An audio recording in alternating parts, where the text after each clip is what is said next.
চট্টগ্রামের ইপিজেডে ভালো শিশুকে পঙ্গু সাজিয়ে অভিনব কায়দায় ভিক্ষাবৃত্তি। জীবনকৃষ্ণ দেবনাথের প্রতিবেদন। দীর্ঘদিন ধরে বন্দর নগরী চট্টগ্রামের পতেঙ্গা এলাকায় বসবাসরত রংপুরের জ্যোৎস্না বেগম ও কামরুল হাসানের শিশুকন্যা সানেহাকে দিয়ে তার মাতা জ্যোৎস্না বেগম মেয়ের শরীরের বাম হাত গ্যাস সিলিন্ডারে পড়ে গিয়েছে বলে শরীরের বাম হাতের আঙুল থেকে কবজি পর্যন্ত প্লাস্টিক দিয়ে মুড়িয়ে মিথ্যা অভিনব কায়দায় মাত্র ১১ বছর বয়সী সালেহা দিয়ে ভিক্ষাবৃত্তি করার মতো অভিযোগ আজকালের দর্পণের হস্তগত হলে ভিক্ষারত অবস্থায় চট্টগ্রাম ইপিজেড পুলিশ ফাঁড়ি সংলগ্ন ফুটপাতে প্লাস্টিক লাগিয়ে মাইক বাজিয়ে ভিক্ষা করা অবস্থায় জনসমক্ষে সালেহায়ের মুখোমুখি হলে আসল ঘটনার রহস্য উন্মোচিত হয়। এ সময় সালেহাকে ব্যাপক জিজ্ঞাসাবাদে সে জানায় তার মায়ের চাপের মুখে পড়ে সালেহা এই ভিক্ষাবৃত্তিতে অংশ নিতে বাধ্য হয়। বর্তমানে সালেহ ও তার পরিবার চট্টগ্রামের পতেঙ্গা থানাধীন চরপাড়া এলাকায় বসবাস করে বলে সালেহা আজকালের দর্পণকে সাক্ষাৎকার বলেন। পরক্ষণে বিষয়টি নিয়ে তার পিতা কামরুল হাসানের সাথে মোবাইল ফোনে যোগাযোগ করা হলে কামরুল হাসান ঘটনাটি জানতে পেরে তার স্ত্রী জ্যোৎস্নার উপর ক্ষোভ ঝাড়েন।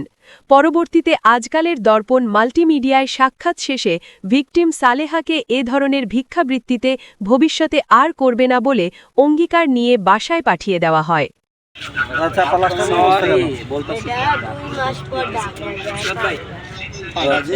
আচ্ছা, ঢাকাও যদি যাওয়া লাগে পঙ্গু হসপিটালে সব করে দিবে।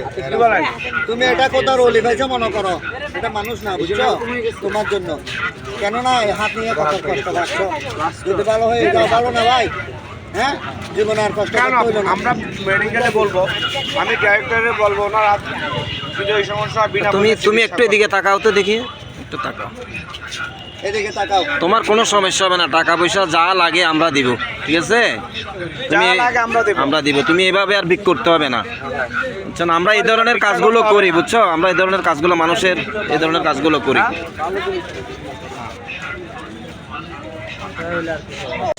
জ্যোৎস্না, তোমাদের গ্রামের বাড়ি কোথায়? রংপুর। তো চিটং আসো কত বছর হচ্ছে? আমি জানি না। জানো না? তোমার হাতের সমস্যা কতদিন হয়? কোরবানির আসলো না, আচ্ছা। 1 মাস আগে পুরা গেছে। কিভাবে ফুটছে? ভাত নামাইতে যায়। ভাত নামাইতে গিয়ে পড়ে গেছে। তো তোমরা ভাই বোন কয়জন?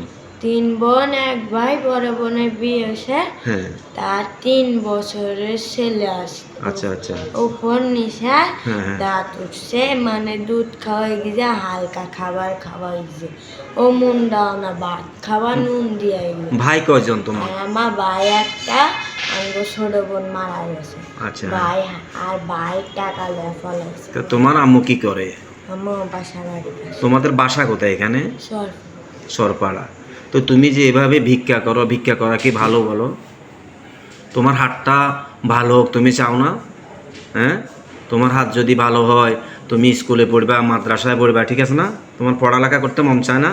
আমি পড়ালেখা করি না, কিন্তু আমি অতটাও ভালো না। আমরা যদি তোমাকে স্কুলে ভর্তি করা পড়বা? তাও ভর্তি করে আমরা ভর্তি করাবো, টাকা পয়সা আমরা দেবো, তুমি পড়বা? তোমার হাতের চিকিৎসা করব, তোমাকে পড়ালেখা করাবো, তুমি করবা? হ্যাঁ। তোমার আব্বু কই? আব্বু নাই। আব্বু নাই? কোথায় গেছে? বিয়ে করছে। বিয়ে করে চলে গেছে না? ও, তো তোমার আম্মু চিটাঙে থাকে, তোমাদের সাথে থাকে? আচ্ছা। তোমার আম্মু কি বাসায় কাজ করে মানুষের? তো তোমাকে এখান থেকে কে নিয়ে যায়? ফ্রিবোর্ড থেকে? ফ্রিবোর্ড থেকে? তুমি ফ্রিবোর্ড থেকে তোমার বাসা চিনো? একা একা চিনো? তো এখান থেকে তোমার বাসা যাইতে ভাড়া কত দাও? 10 টাকা, 10 টাকা। 10 টাকা। চরপাড়া না? ওইখান থেকে নামিয়ে আবার হাঁটে যেতে হয়। কার বাড়িতে থাকো? না, আমি জানি না। নাম জানো না? কি বিল্ডিং করে থাকো নাকি কাঁচা করে? ঘর ভাড়া কত দেয় তোমাদের? আমি দিন আম্মু। 1 রুম না? 2 রুম, আর 1 রুম আম্মু, 1 রুম আম্মু লাগে, 1 রুম আমারে দিয়ে দেয়। 1 রুমে কে থাকে? আমি। 1 রুমে তুমি থাকো? আমি একলা থাকি, আম্মু আমার লাগে থাকতাম। কেন? আমি অত একটা ভালো না, আর আমার ইয়েও এতটা ভালো না। আচ্ছা, জন্য তোমার আম্মু তোমার সাথে থাকে না। তো তুমি খাওয়া দাওয়া কিভাবে করো? ভাত রান্না করে কে? আম্মু। আম্মু রান্না করে না? প্রতিদিন খাও? ভাত টাত খাও? আমি ভাত খাই না। তোমার আম্মু কি? আমি শুধু তরকারি খাই। তুমি যদি ভিক না করো তোমার আম্মুকে তোমাকে মারে? না, মারে না? তো তোমাকে এখানে কে আনি দেয়? আমি এখানে কয়টার দিকে আসো এখানে? আসছি আজকে 6টা বাজে ভোরবেলা 6টা, আর এখন কালকে 3:30 বাজে আসতে বলছে, আমরা বলছি 3টা বাজে। তো সকালে আসতে কত টাকা পাইছো? কালে 1200 টাকা। 1200 টাকা পাইছো। এমনি প্রতিদিন কত টাকা করে উঠে পায়?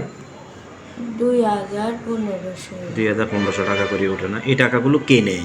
আম্মুকে দিই, আম্মুকে আর দেয়। আমি খুচরো টাকাগুলো আচ্ছা। এগুলো আমি রাখি, খাই আমি আচ্ছা। 200-300। তো এখন আমরা চাইতেছি তোমার চিকিৎসা করব, তুমি কি চাও তোমার হাতটা সুস্থ হোক, ভালো হোক চাও?